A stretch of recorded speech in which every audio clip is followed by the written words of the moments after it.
Hi, I'm Antonio Centeno, the founder of Real Men Real Style. Today, we're going to be giving you an introduction to Cologne. And when I say we, I actually have a special guest today. Okay, if you haven't already, please subscribe to my YouTube channel. By doing that, these videos will come right to you. In addition, if you like this, if you find it useful, I would appreciate it if you would click on the like button right down there.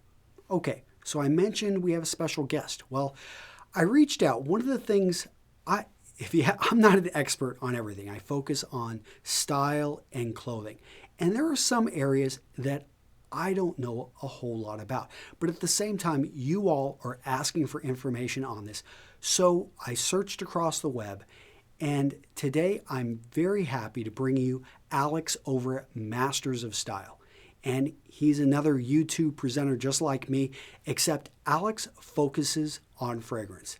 And he's over on the other side of the pond, so forgive a bit of the. He's got a little bit of a different English accent, but I think for those of you who English is not your first language, I'm going to provide a summary. So below here, I'm going to have an article in which we'll summarize the points.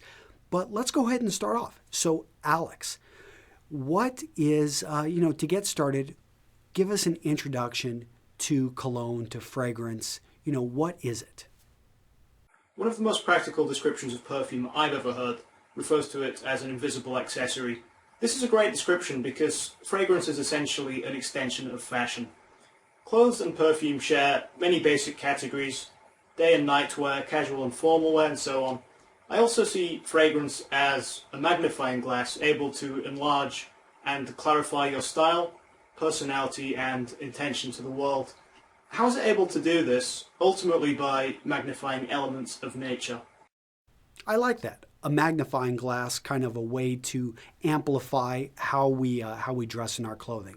So then let me ask, why does cologne appeal to men? The most basic appeal is also the least discussed element amongst men, which is your own sensory enjoyment. Although this comes naturally to women, few men have found a fragrance they completely connect with. As consumers, you'll already know that when the right product clicks for you, it can resonate with your past or project the kind of person you're trying to become. Perfume used well does this brilliantly, immediately casting a physical and psychological aura around you. The best way I can describe that feeling, it's almost like holding a winning hand in poker. Other people can't see it, nor do they know what you're carrying, but you already have that self-assurance and preemptive confidence before you take action. If you're going through a transitory phase of your life, you can rebrand yourself in a matter of seconds. The second appeal is the potential for females to share your experience. I look at this as the practical edge of fragrance as an art form, but to the average guy on the street, this represents everything. If you look at the ads or names of products, you'll realize companies want you to believe you're buying a dating tool.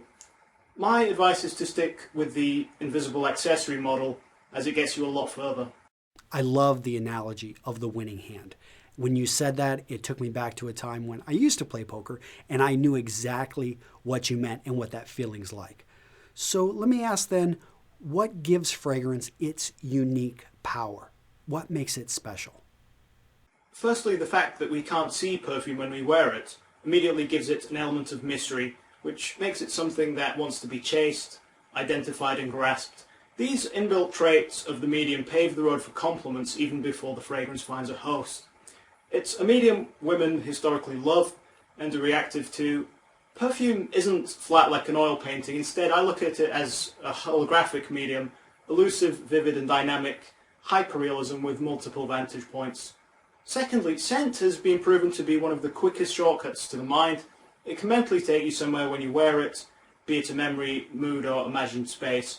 And this fact attributes for much of the romanticism about perfume. Why should this matter to you? It's really simple.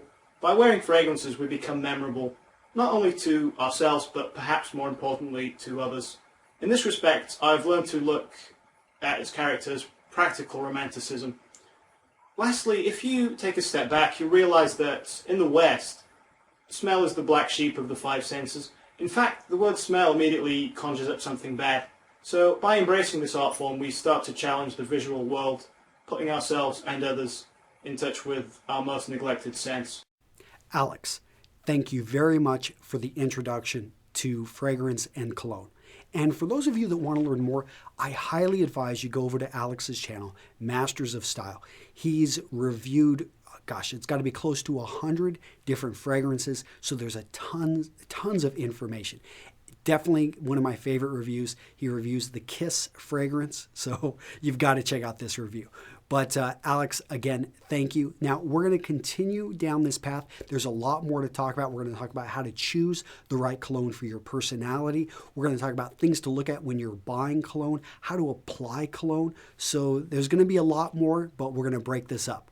All right, guys, I look forward to seeing you in the next video. And if you want to learn more about men's style, don't forget I've got the Q&A website and I've got the awesome premium ebooks. So I'll see you guys in the next video and down in the comments. Bye-bye.